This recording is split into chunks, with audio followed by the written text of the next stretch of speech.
Assalamualaikum warahmatullahi wabarakatuh. Waalaikumsalam. Alhamdulillah, kali ini kita bertemu kembali pada episode ke-10 dalam kajian analisis ilmiah Sirah Nabawiyah. Topik kita kali ini lebih spesifik pada salah satu suku yang dimuliakan, yaitu keistimewaan suku Quraisy. Pada kesempatan ini pula kita akan disuguhkan dengan beberapa hal yang mendasar dalam keistimewaan suku Quraisy, yaitu tentang beberapa hal keistimewaan suku Quraisy dan historis atau asal nama Quraisy itu sendiri. Dalam kesempatan ini juga tetap sebagaimana biasanya kami akan menghadirkan guru kita tercinta Al-Habib Abdurrahman bin Kamil As-Sagaf. Beliau akan menjelaskan tentang keistimewaan suku Quraisy pada episode ke-10 kali ini. Assalamualaikum Habib. Waalaikumsalam warahmatullahi wabarakatuh. Sehat, mudah-mudahan Allah selalu memberikan kekuatan kesehatan. Habib, kali ini kita akan melihat sisi keistimewaan salah satu suku atau dinamakan suku Quraisy dalam perspektif selain keistimewaan sendiri, ada historis atau asal nama dari Quraisy ya. Kata Quraisy itu berasal dari mana? Jadi dua hal itu yang akan kita bicarakan pada episode kali ini. Saya persilakan kepada Habib untuk menjelaskan tentang bagaimana keistimewaan suku Quraisy dan bagaimana nama Quraisy itu sendiri. Silakan. Alhamdulillahilladzi syarrafa al-awliya bitazil izzati was-safa wa jallalahum bi anwari qudsihi wal baha ta'ala Allahu dzul jalali wal ala. Wassalatu wassalamu ala afdalil anbiya wa asyrafil asfiya sayyidina Muhammadin wa alihi ni'mal awsiya wa ashabihi al-haizin bitasydid din wal i'la salatan wa salaman daimain mutalazimain ila yaumi yunsharu fihi al-liwa. Amma ba'du. Kemuliaan dan keistimewaan suku Quraisy ini terikat dengan kemuliaan Nabi kita Muhammad sallallahu alaihi wasallam. Jadi suku Quraisy menjadi mulia karena ada keberadaan Nabi Muhammad sallallahu alaihi wasallam. Ada satu riwayat yang dimana Nabi sallallahu alaihi wasallam sampaikan 7 kemuliaan suku Quraisy. Riwayat ini dinukilkan oleh Imam Al-Hakim yang dilahirkan pada tahun 321 Hijriah, wafat 405 Hijriah di dalam kitabnya Al-Mustadrak. Kesimpulannya bahwa suku Quraisy memiliki 7 kemuliaan. Nabi nyatakan yang pertama, mereka beribadah kepada Allah selama 10 tahun, sedangkan manusia lainnya tidak beribadah kepada Allah. Di saat Nabi berada di kota Makkah, walaupun belum diwajibkan sholat 5 waktu, orang-orang yang beriman kepada Nabi, mayoritas mereka sukunya suku Quraisy. Nah, mereka beribadah kepada Allah selama 10 tahun. Di awal-awal dakwah Islam ini mulai berkembang di tengah-tengah masyarakat yang ada di kota Makkah. Ini kemuliaan yang pertama. Dan disitulah asas dari masjid. Masjid pertama, sebagaimana yang sudah kita singgung di pertemuan lalu, bahwa masjid pertama Masjidil Haram, masjid kedua Al-Masjidul Aqsa. Masjid yang ketiga adalah Masjid Nabawi. Namun historis mengatakan, Imam Zahabi menyatakan masjid pertama yang dibangun dalam sejarah Islam Masjid Quba. Dalam sejarah Islam, Masjidil Haram dijadikan sebagai objek utama untuk kita mendatangi masjid yang ada di dunia ini, sebagaimana sabda Nabi Muhammad SAW, la tushaddur rihal illa ila thalathati masajid, al-Masjidil Haram wa masjidi hadza wal Masjidil Aqsa. Nabi menyatakan, janganlah kalian melakukan perjalanan jauh terkecuali kalian pergi kepada 3 masjid. Yang pertama Al-Masjidil Haram, yang kedua adalah masjidku ini, dan yang ketiga adalah Masjidil Aqsa. Di inilah tempat kemuliaan yang pertama yang dimiliki oleh suku Quraisy, yakni mereka beribadah kepada Allah di waktu 10 tahun, sedangkan manusia lainnya tidak beribadah kepada Allah. Kemuliaan yang kedua, bahwa Allah memberikan pertolongan. Allah memberikan pertolongan kepada kaum Quraisy di saat Raja Abraha ingin menghancurkan Ka'bah dengan diutusnya burung-burung yang membawa batu-batu kerikil dari neraka. Kemuliaan ketiga yang dimiliki oleh kaum Quraisy, Allah turunkan satu surat yang membahas tentang suku Quraisy. Namanya surat Al-Quraisy, surat Quraisy ya, surat Quraisy. Li'ila fi Quraisyin ila fihim rihlatas syita'i wasayf. Surat ini khusus membahas tentang tradisi, kebiasaan suku Quraisy. Kemuliaan yang keempat, bahwa di tengah-tengah suku Quraisy lahir seorang nabi terbaik, yaitu Nabi Muhammad sallallahu alaihi wasallam. Ana sayyidul alamin yaumal qiyamati wala fakhr. Nabi nyatakan dalam hadis, saya pemimpin seluruh makhluk di alam semesta ini di hari kiamat, dan saya tidak bangga karena Nabi Muhammad sebagai sayyidul anbiya wal mursalin. Yang kelima, al-khilafah, yaitu para khalifah yang berada di atas manhaj nubuwah. Kita kenal dengan al-khulafa'ur rasyidun. Kesemuanya adalah orang-orang bersuku Quraisy. Mereka bersuku Quraisy. Mulai dari Sayyidina Abu Bakar, Sayyidina Umar, Sayyidina Utsman, dan Sayyidina Ali ibn Abi Thalib. Nabi katakan dalam hadis, "Alaikum bi sunnati wa sunnati al-khulafa'ir rasyidin min ba'di abdu 'alaiha bin nawajis." Hendaklah kalian berpegang teguh dengan sunnahku dan sunnah para khulafa'ir rasyidin. Yang keenam, al-hijabah. Orang-orang Quraisy atau suku Quraisy diberikan amanah oleh Allah untuk memegang kunci Ka'bah. Allah. Dan sampai hari ini ada seorang sahabat namanya Utsman bin Tolha. Nabi memberikan amanah ini untuk memegang kunci Ka'bah. Dari keturunannya terus-menerus berlangsung. Ya, mungkin sekarang sudah diganti, tapi turunan Utsman bin Tolha ini Nabi perintahkan untuk memegang kunci Ka'bah yang sebelumnya dipegang oleh Sayyiduna Hashim. Karena Sayyiduna Hashim orang pertama yang membuat tugas ini, as-siqayah wal hijabah. Yang ketujuh, siqayah. As-siqayah itu memberikan konsumsi kepada jamaah haji. Itu juga ditugaskan kepada orang-orang bersuku Quraisy. Yang pertama kali adalah Sayyiduna Hashim. Nah, ini 7 kemuliaan suku Quraisy yang disebutkan oleh Nabi kita Muhammad sallallahu alaihi wasallam di dalam hadis. Adapun nama Quraisy sudah dibahas, bahwa itu adalah julukan kepada leluhur Nabi yang bernama An-Nadhr ibn Kinanah, ya, yang dimana ia membawa kepala ikan hiu masuk ke dalam kota Makkah dan dijuluki dengan Quraisy karena membawa hiu. Hiu dalam bahasa Arab artinya Quraisy. Ibnu Hisham menyatakan Quraisy artinya bahasa kiasan, artinya kuat, kuwatun wa azamatun, karena suku Quraisy terkenal memiliki kekuatan fisik.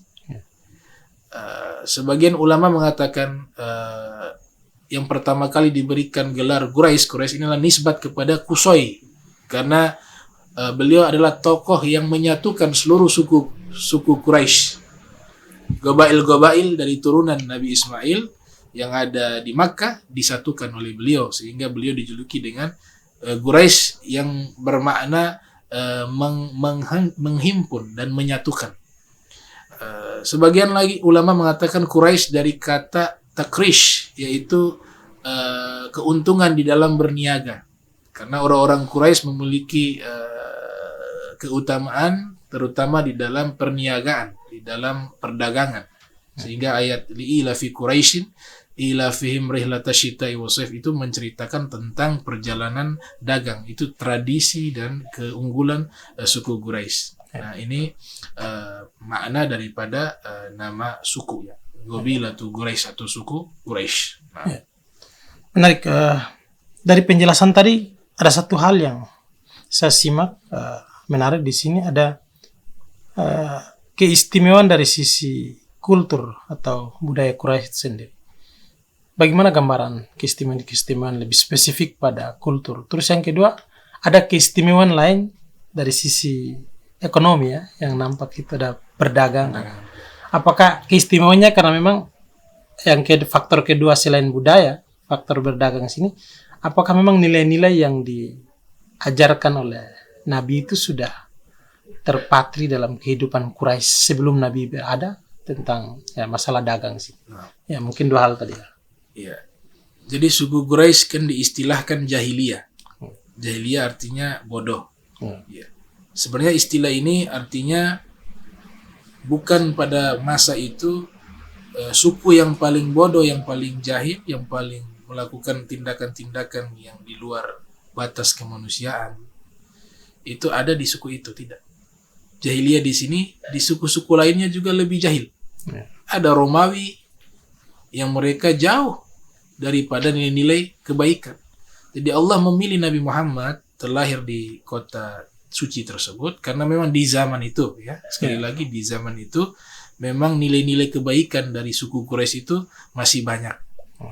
Sehingga kita perhatikan satu hadis Nabi katakan innama bu'ithtu li utammima makarimal akhlak. Sesungguhnya saya diutus untuk menyempurnakan kemuliaan-kemuliaan akhlak.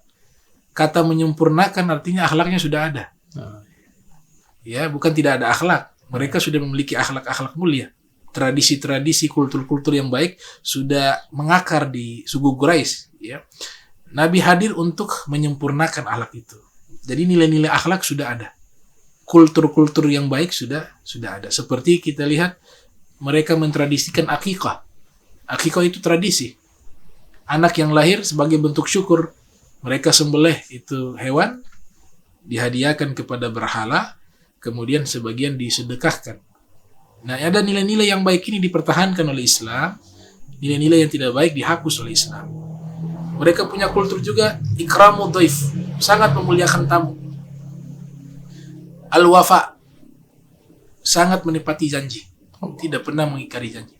Ya, umumnya mereka seperti itu.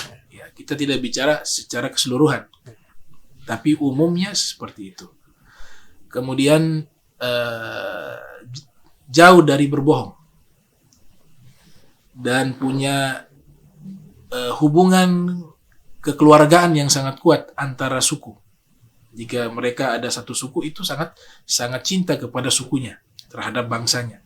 Dan ada masing-masing nilai-nilai akhlak yang mulia yang dimiliki oleh orang-orang Quraisy di zaman itu. Terlepas ada juga nilai-nilai yang tidak baik, ya, perbuatan-perbuatan yang tidak baik seperti menguburkan anak perempuan yang lahir. Nah, itu kan tidak terjadi secara masif. Hanya beberapa saja yang melakukan hal itu. Kemudian mereka tawaf di Ka'bah telanjang. Itu makna telanjang bukan telanjang bulat, tapi ada aurat yang terbuka. Mereka tidak telanjang mau membuka aurat secara keseluruhan, tapi ada bagian aurat yang terbuka. Tradisinya pakaiannya masih menutup bagian kepala untuk wanita.